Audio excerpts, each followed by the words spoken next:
awuyewuye lórí ikú tó pa Destiny Boy ṣé lóòótọ́ ló kú sílé babaláwo?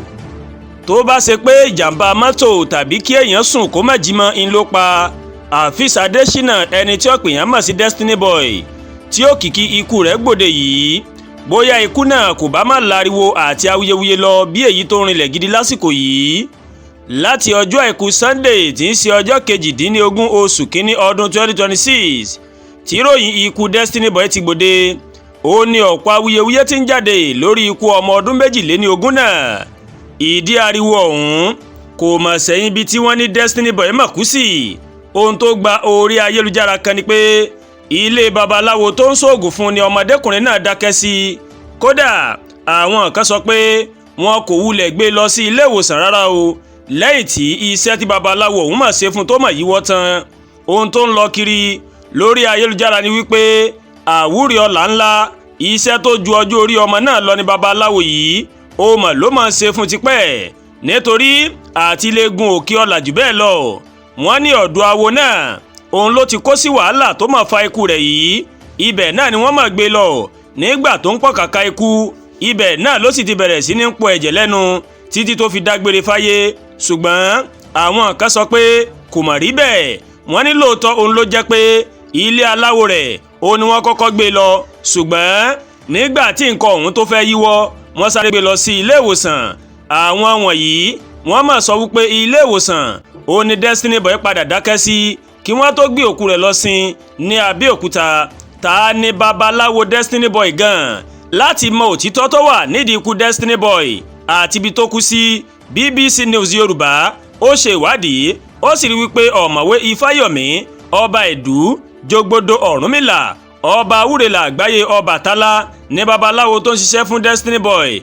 Ìlú Arígbájọ nítòsí Ifọ̀ ní ìpínlẹ̀ Ògùn sí ni awo Ifáyọ̀mí ọba Ẹ̀dú òun ló fi ìkàlẹ̀ sí. Yàtọ̀ sí Destiny Boy, a mọ̀ gbọ́ pé ọ̀pọ̀ olórin fújì ó ní ọba Ẹ̀dú ó mà ló mà tó máa ń ṣiṣẹ́ fún, tí wọ́n sì máa ń lọ sọ́dọ̀ rẹ̀ dáadáa. Lórí ikú Destiny Boy, àwọn oníròyìn wọ́n pè lórí aago ní ọjọ́ Monday tí ń ṣe ọjọ́ 19 oṣù kínní ọdún 2026 yìí láti mọ àjọṣepọ̀ àárín òun àti olóògbé Destiny Boy, àti pé sí ọ̀dọ̀ rẹ̀ ni ọmọ náà kú sí nítòótọ́. Nígbà tó ń dáhùn ìpè náà, ẹni tó gbé aago òun ni amúgbálẹ́gbẹ̀ẹ́ PA ọba Ẹ̀dú Ifáyọ̀mí. Ó ṣàlàyé, ó ní ẹ jẹ́ kó ń lọ gbé fún bàbá.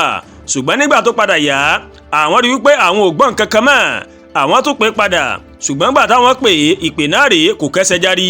A fi àtẹ̀jíṣẹ́ ohùn, ìyẹn voice note, a fi ránṣẹ́ sí pẹ̀lú, ṣùgbọ́n wọn kò fèsì títí tí a fi parí ìròyìn yìí. Ẹnìkan tó súnmọ́ ìyá Destiny Boy tó sì mú olóògbé pàápàá bí ọmọ, ó ṣàlàyé fáwọn oníròyìn lórí àjọṣepọ̀ babaláwo náà, ọmọ tó kú àti àwọn òbí rẹ̀. Ìyá tó ní káwọn oníròyìn kí wọ́n fi orúkọ kan fi bò ń láṣìírí, ó má ṣàlàyé pé Destiny Boy rèé ó máa ń lọ sóògùn lọ́dọ̀ ọba Ẹ̀dú. Kódà ó ní ọ̀pọ̀ ìgbà ní babaláwo rẹ̀ yìí ó ti lo nǹkan fún un lójú àwọn òbí rẹ̀ tí wọn yóò tún gbé lọ sí orí ayélujára. Ó yà mí lẹ́nu pé bàbá rẹ̀ ó lè máa sunkún báyìí pé ọba Ẹ̀dú ó ṣèkà fún Destiny Boy. Wọ́n ti bá a lọ sọ́dọ̀ babaláwo náà bí ẹ̀mẹ́ta tí mo sì mọ̀ dáadáa. Bẹ́ẹ̀ ni obìnrin náà wí láti tako fídíò kan tó ṣe àfihàn bàbá olóògbé níbi tó ti ń sunkún tó sì ń pariwo níwájú ilé ọba Ẹ̀dú. Kọ́lọ́ ọba Elédùmarè kó ṣàánú. Àdúrà gba Olúwatóyìn ló ń kàròyìn sí létí láti kàn ní Ẹ̀yà Yorùbá World TV. Bẹ́ẹ̀ ṣe ń wò wá, ẹ máa bá wa like, ẹ máa share, ẹ máa comment. Ẹ má tún gbàgbé láti bá wa subscribe sórí YouTube channel wa, kẹ́ wá bá wa tẹ notification bell láti lè máa máa wo ètò wa lọ́kòjọ̀kan tó bá ti gorí ìkànnì yìí. Ẹ ṣé pọ̀ tẹ́ ń wò wá o, àánú Ọlọ́run bá rèé yóò wé mi àti yín rí o.